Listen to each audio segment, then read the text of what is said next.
Glória a Deus, igreja. Caiu, viu? Negócio abençoado. Vocês estão felizes? O Senhor nos deu um dia lindo hoje. Quando eu levantei, o sol estava raiando. E eu olhei para o céu e disse: que dia lindo, Senhor.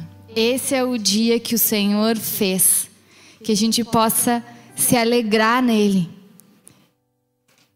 E aí eu orei: Senhor, vai despertar os teus libertos. Porque hoje é um dia de libertação, amém? Antes de começarmos, eu quero que você me acompanhe numa oração.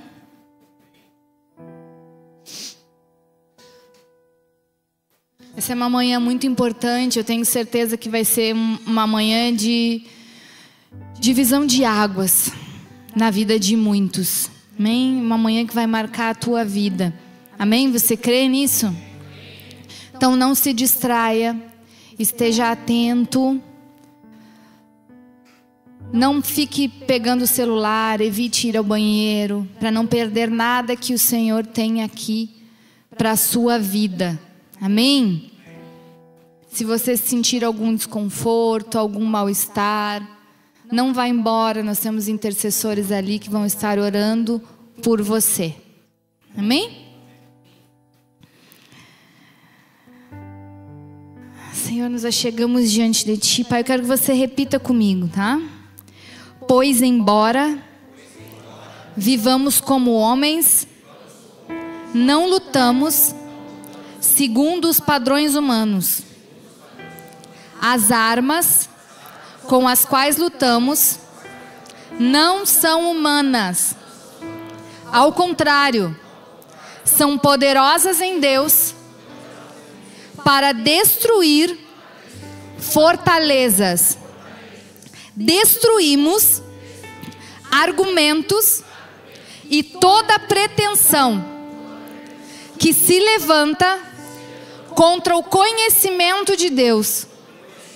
E levamos cativo todo pensamento para torná-lo obediente a Cristo.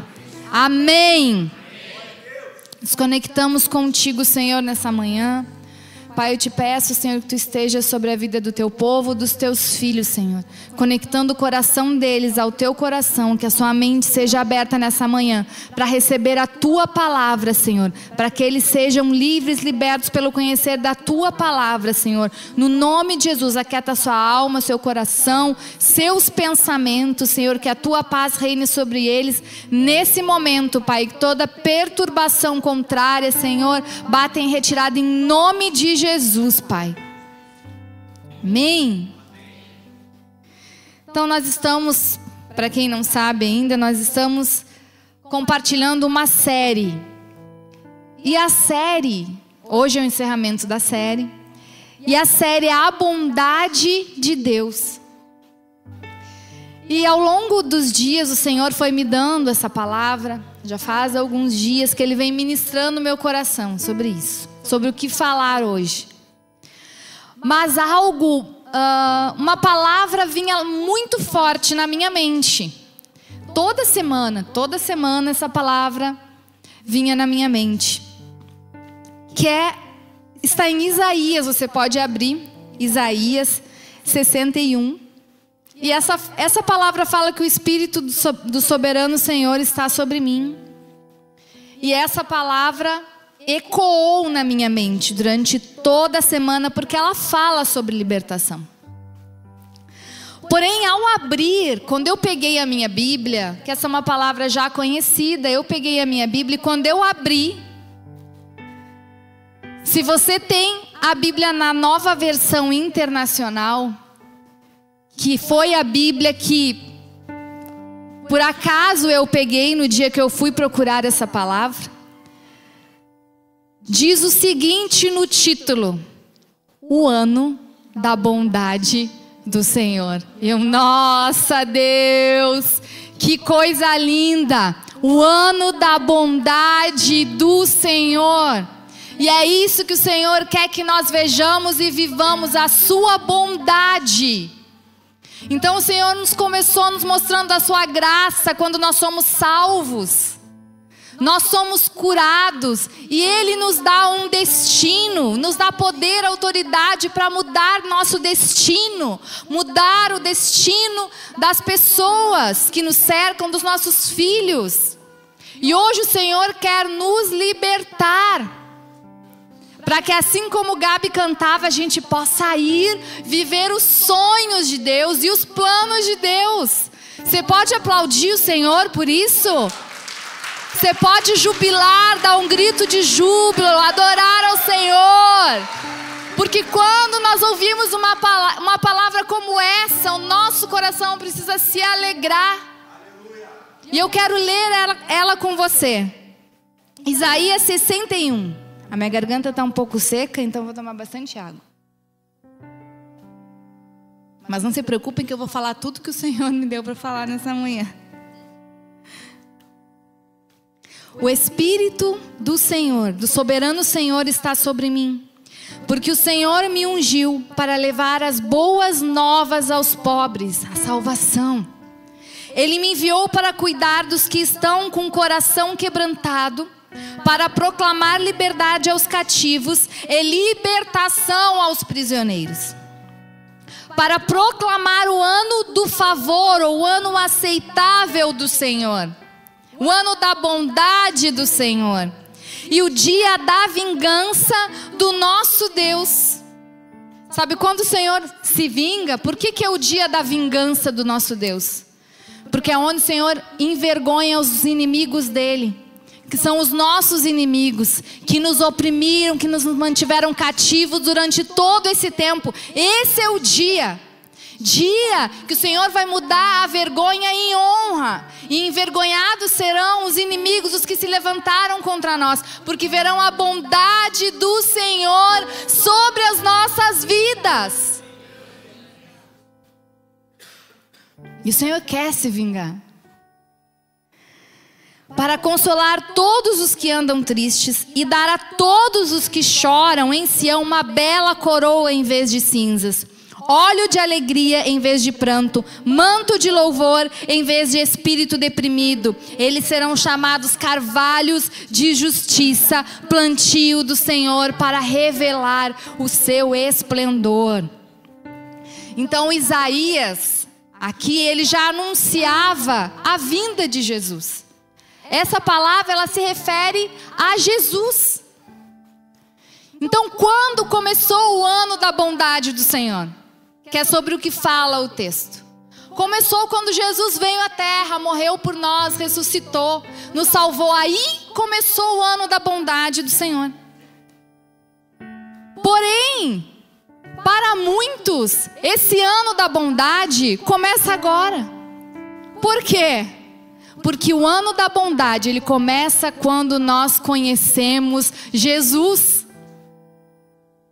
A partir do momento que nós conhecemos Ele, que Ele entra na nossa vida, que Ele nos salva, Ele nos cura, Ele nos dá destino e Ele nos liberta, nós passamos a viver o ano da bondade do Senhor. E glória a Deus por esse louvor, Gabi. Quero conhecer esse Jesus, porque eu quero viver essa bondade. Jesus mesmo, ele fala, ele usa essa palavra em Mateus 4,18, se referindo a ele mesmo. E ele diz: hoje essa palavra se cumpre, porque o tempo havia chegado do Senhor revelar a sua bondade através de Cristo. E glória a Deus por isso. Mateus 4:23 nos fala um pouquinho sobre o ministério de Jesus e como o Senhor foi manifestando a sua bondade. Você pode abrir na sua Bíblia?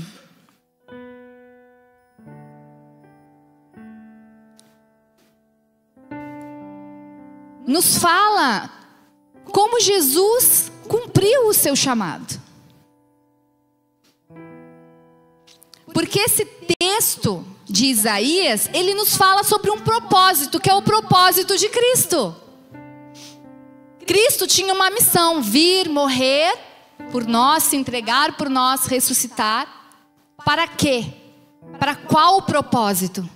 Para este propósito. Para que a gente pudesse viver a bondade do Senhor. Jesus percorreu toda a região da Galileia, ensinando nas sinagogas, pregando o evangelho do reino e curando todas as enfermidades e doenças no meio do povo. Notícias sobre ele se espalharam por toda a Síria, e o povo lhe trazia todos os que sofriam de vários males e tormentos, endemoniados, epiléticos e paralíticos, e ele os curava. Para que a gente seja livre, nós precisamos conhecer Jesus. O Cristo, Ele é o nosso libertador. Por isso que você está aqui hoje, que o Senhor tem te trazido até aqui, para que ao conhecer Jesus, você seja livre. Em João 8,31, nos diz assim: Jesus disse aos judeus que creram nele: vocês são verdadeiramente meus discípulos, se permanecerem fiéis aos meus ensinamentos. Então conhecerão a verdade, e a verdade os libertará. Repete comigo: então conhecereis a verdade, e a verdade vos libertará. De novo: então conhecereis a verdade, e a verdade vos libertará. Agora você vai falar isso para a pessoa que está do seu lado: então conhecereis a verdade, e a verdade vos libertará. Mas somos descendentes de Abraão, disseram eles. Nunca fomos escravos de ninguém. O que quer dizer com vocês serão libertos? Porque não era um cativeiro físico, uma escravidão natural, humana. Ela era espiritual. Eu lhe digo a verdade, Jesus respondeu. Todo que peca é escravo do pecado. Então todos nós precisamos ser livres. O escravo, ele não é membro permanente da família, mas o filho faz parte da família para sempre. Portanto, se o filho os libertar, vocês serão livres de fato. Tem outra versão que diz: se o filho vos libertar, verdadeiramente sereis livres. Se Jesus os libertar, vocês serão livres. Mas para isso nós precisamos conhecê-lo. Conhecer a palavra. Qual é a verdade? Jesus é o caminho, a verdade e a vida. E como nós conhecemos Jesus é através da palavra. A sua palavra é a verdade. Amém? E glória a Deus por esses louvores, Gabi, porque a gente não combinou nada. E eu te confesso que no início da semana, quando o Senhor começou a ministrar o meu coração, eu comecei a escutar uns louvores mais pancada, assim, sobre, né, libertação e tal. E eu digo assim: eu vou olhar quais são os louvores, porque de repente eu vou pedir para inserir algum desses louvores. Aí eu fui lá no grupo do louvor, eu disse assim: é o Gabi que ministra, vou ver quais os louvores que ele vai ministrar. Aí eu olhei e disse assim: tá bom, não vou mexer. Tá bom, acho que tá bom, vai ser bênção, eu gostei, curti, dei um like ali. Mas eu não tinha entendido ainda. Mas eu senti no meu espírito que não era para eu mexer. Só que agora, no momento da adoração, eu não sei se tu fez isso de forma intencional, mas os louvores foram colocados da seguinte forma. Primeiro ele nos apresentou Jesus, que ele é sublime. E nos disse quem Jesus é. E que ele é digno de adoração. Ele é digno de ser adorado. E nós coroamos ele. Ele descreveu a divindade do Senhor em toda a sua glória. Nos 2 primeiros louvores. Ele pintou Cristo para nós, igreja. Ele pintou. E aí ele nos deixou com aquele gostinho de conhecer esse cara. Tipo, ei, depois de tudo isso que eu vi, eu quero conhecer Jesus, não é? Nossa, olha isso que a gente está cantando. Eu quero conhecer Jesus. Eu quero. Então, o último louvor é arrebatador. Por quê? Quando a gente conhece Jesus, a gente quer ir com Ele. A gente quer ir com Ele, a gente começa, eu quero ir aonde Tu está. Me deixa ouvir as Tuas palavras, eu quero fazer parte dos Teus planos, Senhor. Eu quero ir. Me liberta para eu ir. E é isso que o Senhor quer fazer hoje contigo, amados. Então, glória a Deus, Gabi. Eu não sei se foi essa a tua intenção, mas foi esse o desenho do céu para essa manhã. Amém? Porque o Senhor quer te libertar para que você possa ir com Ele, viver os sonhos dEle, os planos dEle. Amém?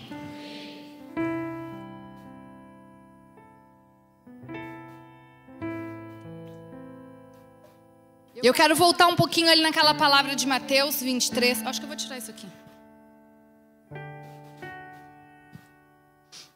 Obrigada, Chester. Eu quero voltar ali um pouquinho na palavra de Mateus 4, versículo 23, porque ali nos diz algo muito importante. A palavra nos revela algo muito importante para essa manhã. Jesus, ele veio para nos libertar. E ali cita de quê? Alguns elementos, o que o Senhor, algumas prisões que o Senhor quer nos libertar. Então, fala que Jesus veio nos libertar de todos os males, tormentos, doenças e enfermidades. Então, há uma diferença entre doenças e enfermidades. E essa diferença é muito importante, ela não pode passar desapercebida. Cada um dos problemas é citado separadamente, indicando que eles não possuem o mesmo significado. Há uma diferença entre doença e enfermidade, tanto na medicina, quanto biblicamente falando. Alguns teóricos, alguns teólogos, alguns autores alegam ser essa uma separação entre os problemas de ordem natural, causados por fatores físicos, como vícios ou hábitos de vida, e os problemas de ordem espiritual, que têm origem em ações demoníacas. Então, muitas vezes nós estamos enfermos por ações naturais, físicas, mas outras vezes estamos enfermos por ações espirituais. E é isso que o Senhor quer tratar nessa manhã. Porque nós já fomos ministrados sobre cura pelo presbítero Glauber há 2 semanas atrás. Recebemos a cura do Senhor. Cura física e cura como igreja. Cura das nossas feridas. Mas hoje o Senhor, Ele quer nos libertar. E para elucidar, exemplificar essa palavra, eu quero que vocês abram a Bíblia de vocês em Lucas 13, versículo 10, porque nos mostra claramente essa diferença.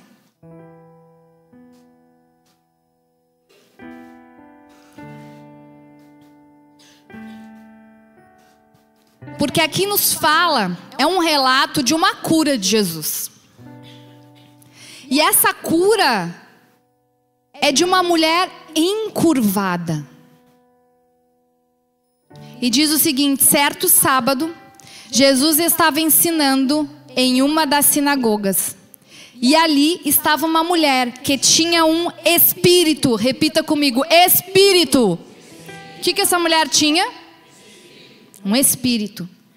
Que a mantinha doente. Havia 18 anos. Ela andava encurvada e de forma alguma podia endireitar-se. Ao vê-la, Jesus chamou-lhe à frente e lhe disse: mulher, você está livre da sua doença. Então impôs-lhe as mãos e imediatamente ela se endireitou e passou a glorificar a Deus. indignado porque Jesus havia curado no sábado, e aí é a bondade e a misericórdia de Deus. O líder da sinagoga disse ao povo: há 6 dias em que se deve trabalhar. Venham para ser curados nesses dias e não no sábado. Isso é a religiosidade. O Senhor lhe respondeu: hipócritas, acaso cada um de vocês não desamarra no sábado o seu boi ou o seu jumento, ou o leva do estábulo para dar-lhe água? Ora, essa mulher, uma filha de Abraão, a quem Satanás mantinha presa. Quem mantinha presa? Satanás a mantinha presa. Por 18 longos anos. Não deveria no dia de sábado ser liberta daquilo que aprendia? Então nós vemos aqui uma mulher que ela tinha uma enfermidade. E essa enfermidade, segundo a palavra, ela não é de ordem física. Ela é de ordem espiritual. Então, resolvi ela tomar medicamentos? Resolvi ela fazer fisioterapia? Não. O que ela precisava? Ser liberta. E só um poderia curar ela. Só Jesus. E tem coisas na nossa vida, amados, que não é um medicamento que vai trazer cura, é só o Senhor. Essa semana a gente conversava, acho que semana passada a gente conversava com um casal de médicos. Eu nem vi se eles estão hoje aí. Estão aí. Tá aí. A gente conversava com eles e eles, ele está atendendo. E ele é um médico cristão e ele tem discernimento. E ele me relatou e também veio para confirmar essa palavra aqui, amado. Que muitas vezes a pessoa chega e ela tem uma dor que não some com medicamento nenhum. E ele que é cristão, ele sabe que aquilo ali é de ordem espiritual. Que a medicina não cura, é só o Senhor.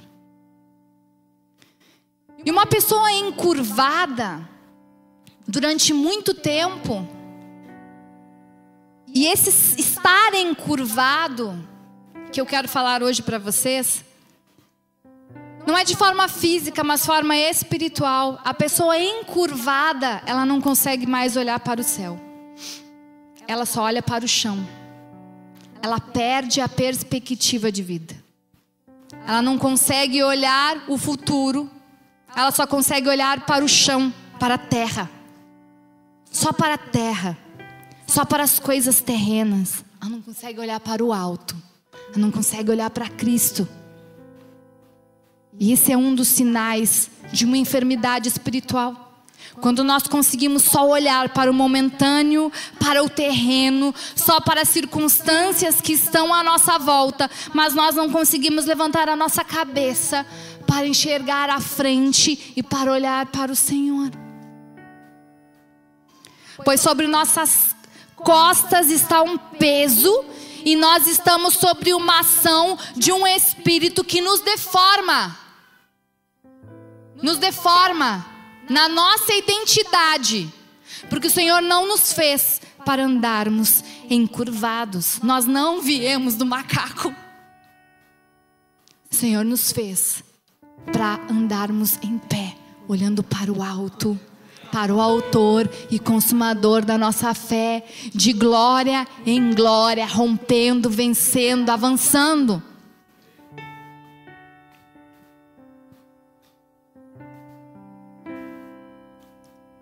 E hoje eu quero falar um pouquinho sobre essas prisões espirituais. Porque esse texto nos fala que essa mulher, ela estava presa. Presa nessa enfermidade. E é sobre isso que eu quero falar. E antes de eu entrar, eu quero que o Vitor passe um vídeo aí pra mim. Porque assim, por acaso, durante essa semana, eu abri o meu celular em um momento ali no Instagram e apareceu esse vídeo para mim justamente quando Deus estava me ministrando sobre essa palavra. E eu não vou falar fundo sobre essa prisão, mas ela é uma prisão. E eu quero trazer. Never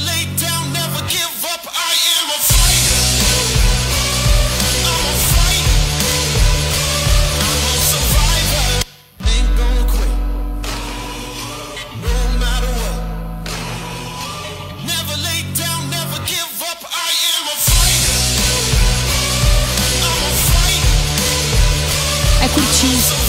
Obrigada, Vitor. Cara, quando eu vi esse vídeo no meu celular, eu disse, hoje a nossa maior prisão é o celular. É o uso das redes, é o uso desenfreado da tecnologia. E muitas vezes isso nos deixa encurvado e deformado. Será que nós já estamos precisando de um suporte para olhar para o céu, para olhar para o alto, para enxergar as coisas?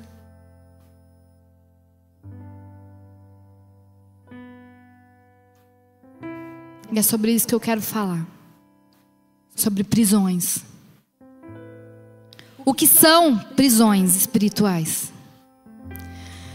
Prisões, uma prisão espiritual é um lugar de grande angústia, medo e desesperança. Quando nos sentimos presos em algo, sem forças para conseguir sair. Alguma situação, percebemos que a nossa vida ou alguma área está aprisionada. Nós não conseguimos avançar, nós não conseguimos sair daquele estado.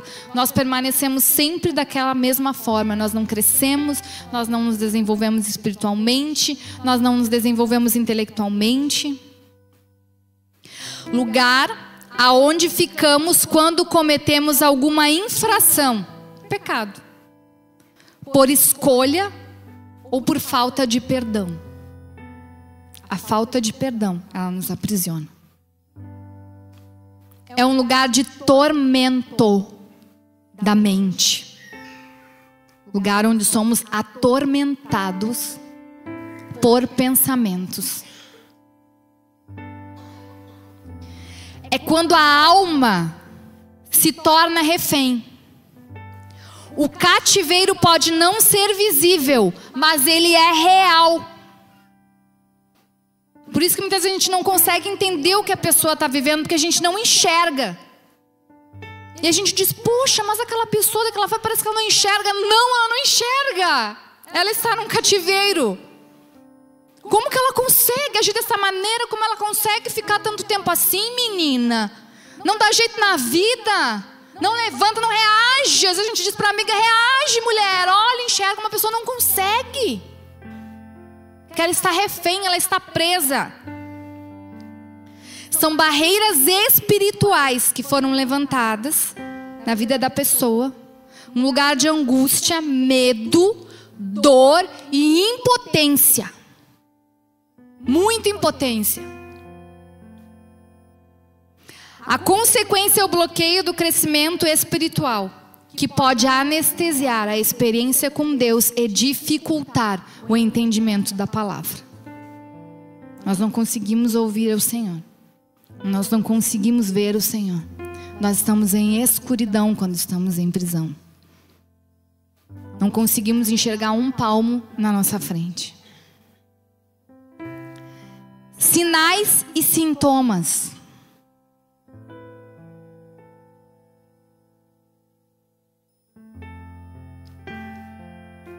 Sentimento de morte, medo, tristeza, mágoa, rancor, ira, vazio, isolamento, vontade de ficar sozinho, apatia, não consegue reagir, ter iniciativa, desesperança, deixa de crer, e é onde entra a incredulidade. Não creio que vai ser diferente, não creio que a minha vida vai mudar, não creio que essa situação vai mudar. Inveja, agressividade e ausência de paz.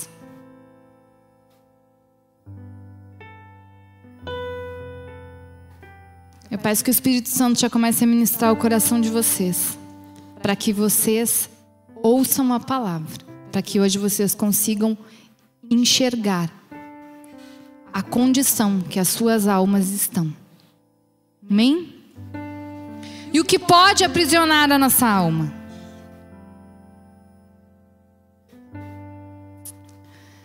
Talvez você tenha pensado, ou talvez você já tenha se identificado com algum desses sinais e sintomas. Talvez você pergunte: poxa, é verdade, isso tem aprisionado. Estou preso no medo, estou preso na solidão, eu estou desesperançosa da vida.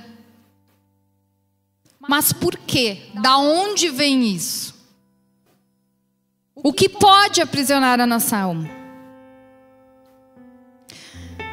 Primeiro, e eu vou falar aqui de forma ampla, depois eu vou trazer algo de forma mais específica, se o tempo nos permitir. O pecado. Quando o homem peca, abre portas para o inimigo entrar. Então o pecado é a primeira porta que nós abrimos para o inimigo nos aprisionar. Aprisionar a nossa alma. E aqui eu falo de forma geral.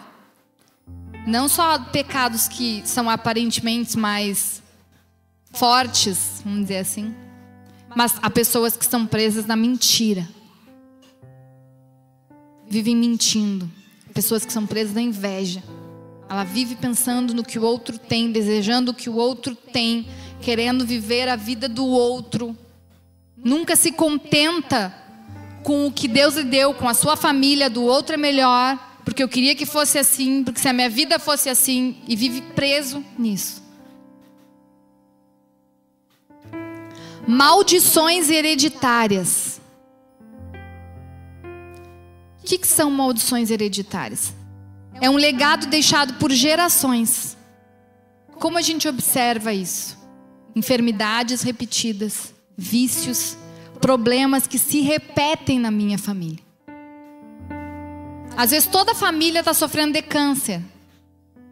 A bisavó teve câncer, a avó teve câncer, a mãe teve câncer, o tio teve câncer, todo mundo nessa família tem câncer. Às vezes é um vício. Às vezes é um problema com álcool. Porque assim como nós recebemos dos nossos pais uma herança genética, biológica, nós também recebemos uma herança que ela é espiritual. Amém? Números 14:18 diz o seguinte: o Senhor é tardio em irar-se e cheio de amor leal. Esse é o Senhor. Perdoa a iniquidade e a transgressão. Esse é o Senhor. Não deixa o sono te dominar nessa manhã. Desperta. Amém?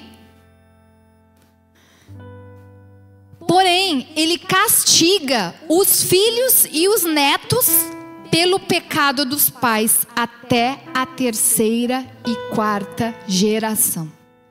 E para mim muda tudo quando nós temos esse entendimento. Porque nós passamos a avaliar a nossa vida, os nossos erros, as nossas tendências, porque nós temos tendências ao pecado por causa da nossa natureza. Porém, nós vemos que alguns pecados, eles se manifestam, eles vêm de forma mais forte na nossa vida. E quando nós temos esse entendimento de que também, assim como da forma genética nós herdamos algo, nós começamos a observar os nossos familiares e ver um padrão se repetindo. E aí tu diz: poxa, isso é um padrão familiar. Eu estou repetindo o que a minha mãe fazia, eu estou repetindo o que meu pai fazia. Isso é uma maldição, é um espírito geracional que se prende àquela linhagem. E muda também porque me traz a consciência de que os meus pecados é minha herança para os meus filhos. Então, se eu amo os meus filhos, eu não vou pecar mais, porque estou deixando uma herança espiritual para eles. Então isso muda totalmente a nossa percepção e a nossa visão. E eu quero abrir um parêntese aqui. Quando eu trago essa palavra de que o Senhor castiga o pecado dos pais nos filhos, eu quero abrir um parêntese muito importante aqui, porque esse texto, ele não está falando sobre essa palavra não está atribuindo esse pecado às deficiências. E eu quero deixar isso claro nessa manhã. Por quê? Porque quando nós tivemos o Samuel com síndrome de Down, algumas pessoas disseram que a gente merecia, e hoje eu acho que a gente merecia mesmo, que a gente merecia ter uma criança daquela forma, por quem nós éramos. Só que não tem nada a ver sobre isso. Em João 19, quando perguntaram a Jesus sobre um menino que era cego de nascença, perguntaram para Jesus o seguinte: quem pecou? Foram os pais dele? Ou foi esse homem que pecou para ser cego? Jesus disse: nenhum nem outro. Ele é assim para que se manifeste a glória e o poder de Deus na vida dele. Então há um propósito, então não atribua isso. Se você já fez esse julgamento sobre alguém, ao olhar um pai e uma mãe com uma criança com deficiência, peça perdão para o Senhor, porque você fez um julgamento errado. Nenhuma criança com deficiência nasce pelo pecado dos pais, porque senão todos nasceriam com deficiência, porque todos somos pecadores.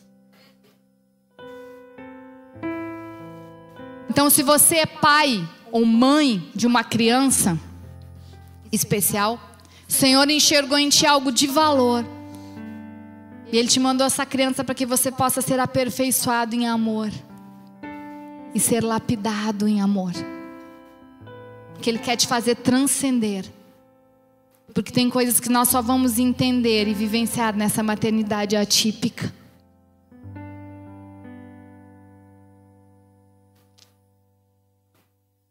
Amém? Essas maldições serão quebradas hoje em nome de Jesus, amém? Eu falei, foi no banheiro ali, eu falei, o pastor está dizendo que a gente passou por esse julgamento, passamos. E não tem nada mais doloroso que isso. Outra forma que pode aprisionar a nossa alma, além de pecados, maldições hereditárias, situações traumáticas. Exemplo, uma gestação indesejada.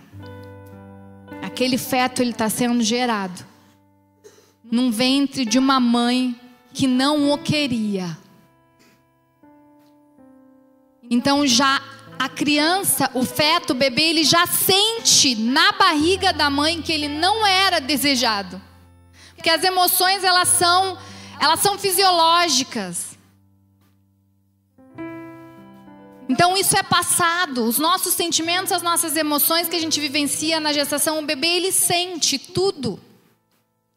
Tentativa de aborto. Quando se é tentado assassinar esse bebê, ele sente, ele sabe, ele sente o espírito de morte batendo ali naquela porta. E ele luta pela vida. Tem vários vídeos mostrando ações de aborto e o bebê ali lutando pela vida. Ele sabe, ele sente o espírito de morte batendo na sua porta. Nascimento complicado, abandono, quando somos abandonados por pai, por mãe. Abusos físicos, sexuais, psicológicos. Violência, quando sofremos violência. Tragédias, acidente, assaltos, sequestros, rejeição, quando somos rejeitados na infância principalmente. Separação por morte, o luto. Traições, são prisões. Frustrações, entre outros. Eu quero compartilhar com vocês um testemunho pessoal, para que a fé de vocês seja fortalecida.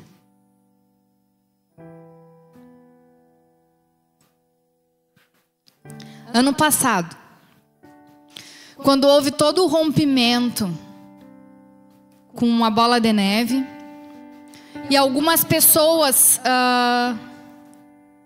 saíram da igreja, eu novamente me vi vivendo um luto por fato de considerar essas pessoas como filhos, não aceitar que filhos fossem embora. Então eu me senti novamente perdendo.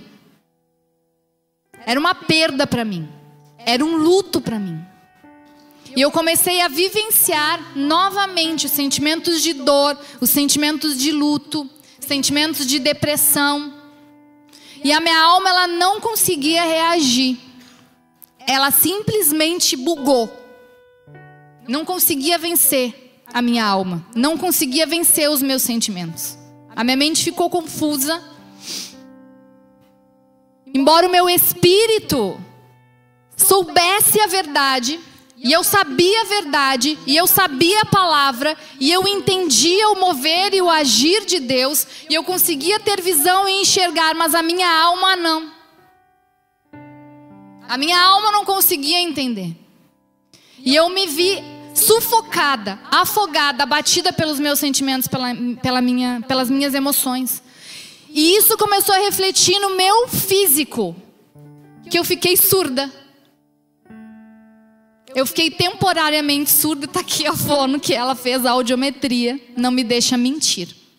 Eu fiquei surda de um ouvido. E o médico me examinou.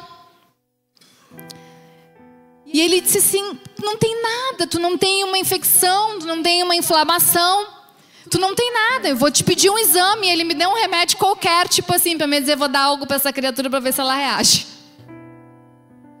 Ele me deu uma injeção. Eu tomei aquela injeção e aí alguns dias depois eu melhorei. Porém, não era uma doença física, era uma enfermidade emocional. E as minhas emoções, elas estavam me adoecendo, porque eu não estava sabendo lidar com a minha alma. E isso foi muito difícil, porque eu me vi jogada novamente numa situação de luto. E eu passei a reviver luto após luto nos meus pensamentos, nas minhas emoções. E eu me vi sendo jogada novamente para aquele buraco, para aquela cova do luto, sem conseguir reagir. Minha alma estava me levando novamente para aquele buraco.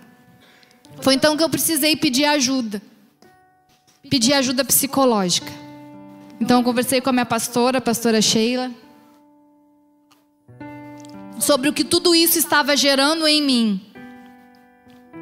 E ela me indicou uma psicóloga cristã, e eu comecei a fazer acompanhamento com ela. E ela começou a me guiar nesse processo de entender o que é a alma, o que são os sentimentos. Ela me acolheu na minha dor e me conduziu passo a passo até um entendimento. E eu venho nesse processo ainda. E quando coube a mim falar sobre esse tema, eu me senti intimidada. Porque eu disse: Senhor, eu ainda estou vencendo uma batalha contra a minha alma. Ainda estou vencendo essa batalha. Embora eu soubesse que era da vontade do Senhor, eu não escolhi o tema. O pastor me deu esse tema. E embora eu soubesse que eu precisava estar aqui, eu sentia que eu não conseguiria estar aqui nessa manhã.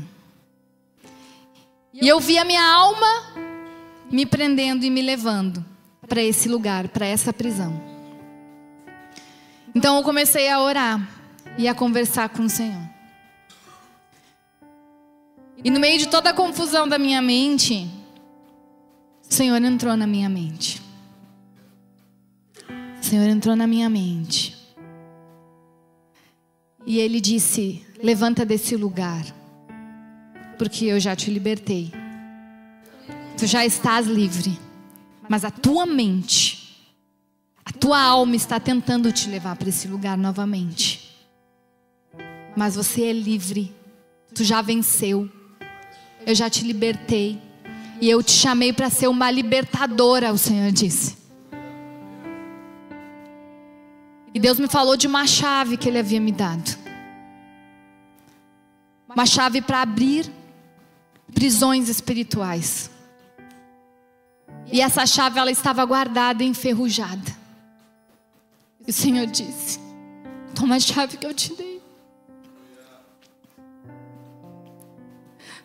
Porque nessa manhã tu vai abrir prisões espirituais na mente das pessoas. E assim como o Senhor entrou na minha mente, o Senhor vai entrar na sua mente nessa manhã. Amém? Hoje de manhã eu lembrei de um sonho. Obrigada.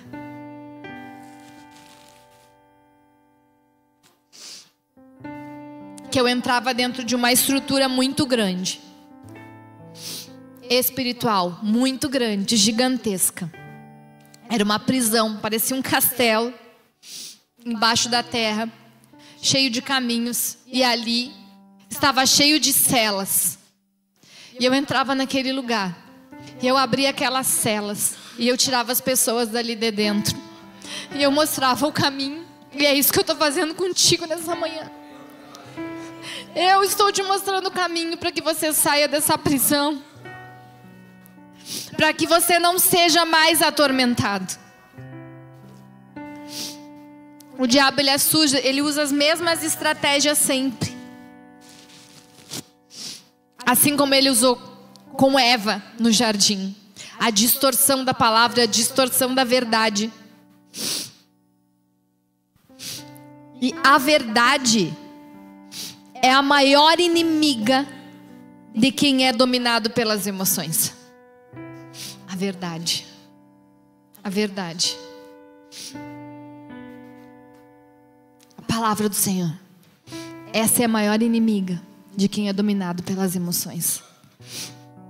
Porque nós precisamos contar para a nossa alma a verdade. A realidade, a verdade da palavra de Deus sobre quem nós somos e quem é o Senhor. É isso que a nossa alma precisa saber. E foi muito engraçado porque eu aprendi, como é psicóloga aqui, as emoções são como uma criança de 3 anos. Você já viu uma criança de 3 anos fazendo birra? Gritando, chorando, esperneando? Ela fala que as emoções é isso. Que ela vem estudando sobre as emoções. E as emoções, elas são igual a uma criança de 3 anos. Elas vão se manifestar dessa forma. Com birra, ela vai gritar, ela não entende. E nós vemos isso ali nos Salmos, esse diálogo de Davi com a alma. Onde Davi diz assim: por que te abates, ó minha alma? Tipo assim, espera em Deus, confia nele. Davi está falando isso para a alma dele, porque ele sabe quem é o Senhor, mas a alma não. E aí ela me dava o seguinte exemplo: que a alma é como uma criança, e que nós precisamos conduzir ela sempre no banco de trás. As emoções sempre no banco de trás. Por quê? Porque nunca tu vai dar a direção para uma criança de 3 anos. Você não vai dar a direção do carro para uma criança de 3 anos. Pois é da mesma forma com as nossas emoções. Elas nunca podem estar no controle. Nunca podem estar no controle. É sempre Cristo que vai estar no controle. Amém? E os psicólogos me olham nesse momento.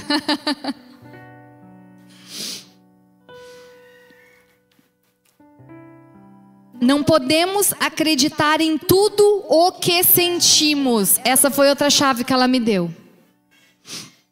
E o que a Bíblia diz? Enganoso é o coração.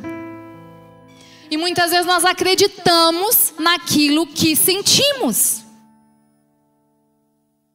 E a Bíblia diz em Provérbios: assim como imagina a nossa alma, assim será. Então, se na nossa mente nós acreditarmos naquilo, aquilo vai se tornar algo real para nós. A mente mente. Olha para a pessoa que está do seu lado e diz: a mente mente. Não acredite, diz para ele, em tudo que você pensa, em tudo que você sente.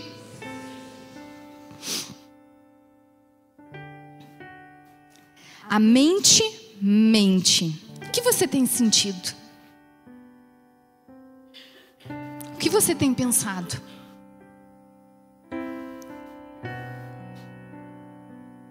É uma verdade? Isso é uma verdade? Eu aprendi a contar verdades para minha alma. A verdade da palavra.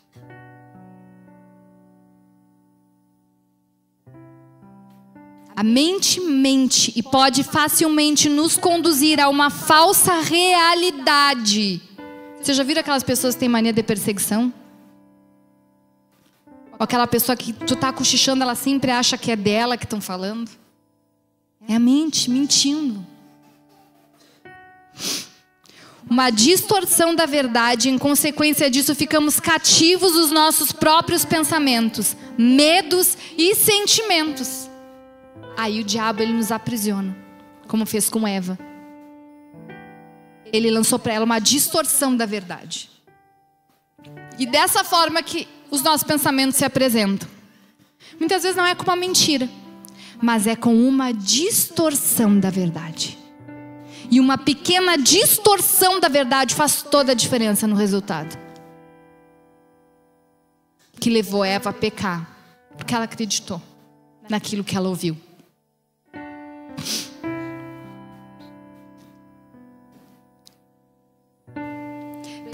Precisamos submeter a nossa alma ao agir do Espírito Santo, a verdade sobre quem nós somos e quem Deus é. É um refúgio, um lugar seguro, soberano, poderoso, fiel. Essa é a verdade. Outra forma de aprisionamento. A idolatria ao dinheiro. Não resistir ao impulso de comprar. Gastar mais do que o planejado. Dívidas, roubo ao dízimo. Isso é uma prisão. Isso é um cativeiro. Tem pessoas que não conseguem se vencer financeiramente. Isso é uma prisão. É uma idolatria. É uma idolatria mamon, idolatria ao dinheiro. Outra forma de prisão, imoralidade sexual. Adultério. Sexo antes do casamento. Pornografia. É algo que aprisiona. E muitas pessoas são presas nisso. Não conseguem ter um relacionamento saudável, porque se aliançaram com pessoas erradas. E toda relação, em todo ato, há uma troca espiritual. Tanto que a partir do ato conjugal é que homem e mulher se fazem uma só carne. E talvez você esteja confuso até mesmo quanto à sua identidade, porque você já se tornou uma só carne com tantas pessoas que você já não sabe mais quem você é. Práticas espirituais contrárias à palavra de Deus. Seitas, idolatrias, simpatias, feitiçaria, espiritismo, nova era, esoterismo, pactos, rituais, vícios, jogos violentos. E tem muito adolescente preso nisso. Muito. E o uso disfuncional do celular e todos os seus recursos. O vídeo que eu passei aqui é uma prisão. E a última, não menos importante. O orgulho é uma prisão. A vaidade de pensamento. Efésios 4,17 diz: isto, portanto, digo e no Senhor testifico, que não mais andeis como também andam os gentios na vaidade dos seus próprios pensamentos, obscurecidos de entendimento, alheios à vida de Deus por causa da ignorância que vivem pela dureza do coração. O orgulho precede a queda. E muitas pessoas andam no orgulho e na vaidade dos seus pensamentos. E eu vou te falar alguns sinais brevemente, para a gente encerrar, porque eu quero orar por você. Características da vaidade de pensamento. Excesso de autoconfiança. Acredita piamente nas suas próprias ideias, ignorando opiniões divergentes e até mesmo evidências contrárias. Dificuldade em aceitar críticas. Vê a crítica construtiva como um ataque pessoal. Fica na defensiva, é inflexível. A pessoa não aceita a crítica. Busca validação através de elogios ou reconhecimento. Rigidez de pensamento. Rigidez de pensamento. É um cabeça dura que a gente falava antigamente. Dificuldade em mudar de opinião ou aceitar novas perspectivas, mesmo diante de evidências. E falta de humildade intelectual. Não reconhece os seus erros ou suas limitações. Essas são as características da vaidade de pensamento, que também é uma prisão. Porque o orgulho, ele precede a queda. E a palavra diz que o Senhor rejeita os orgulhosos.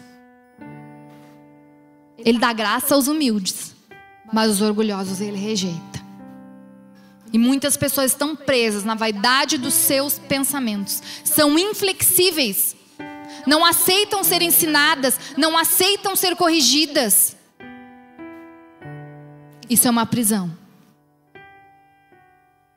Porque nós não vamos crescer se nós não aceitarmos a correção do Senhor. Porque o Senhor, ele corrige a todos quanto ele ama. E nós precisamos ser corrigidos, nós falhamos.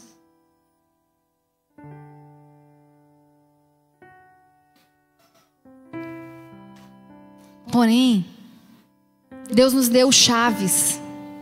E essas chaves nós vamos usar essa manhã.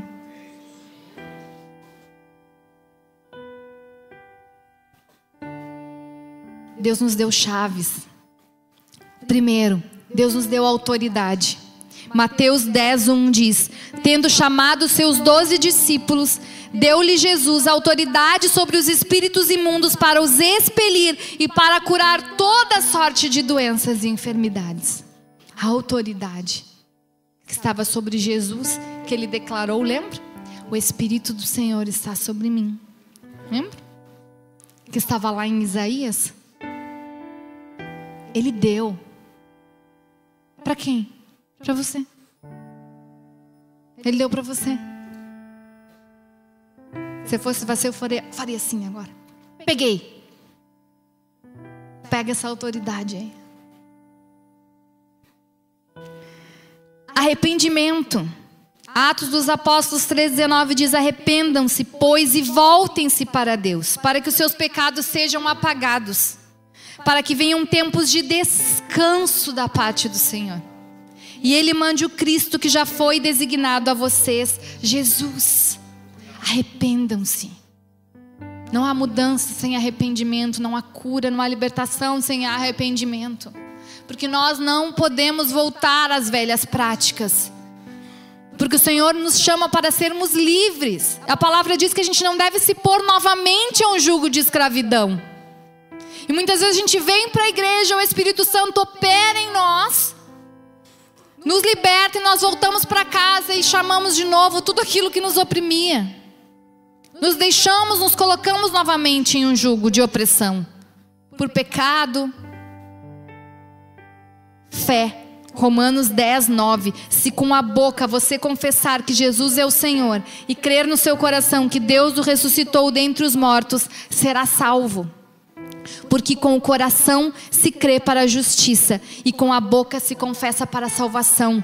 Todo aquele que nele confia jamais será envergonhado. E o perdão.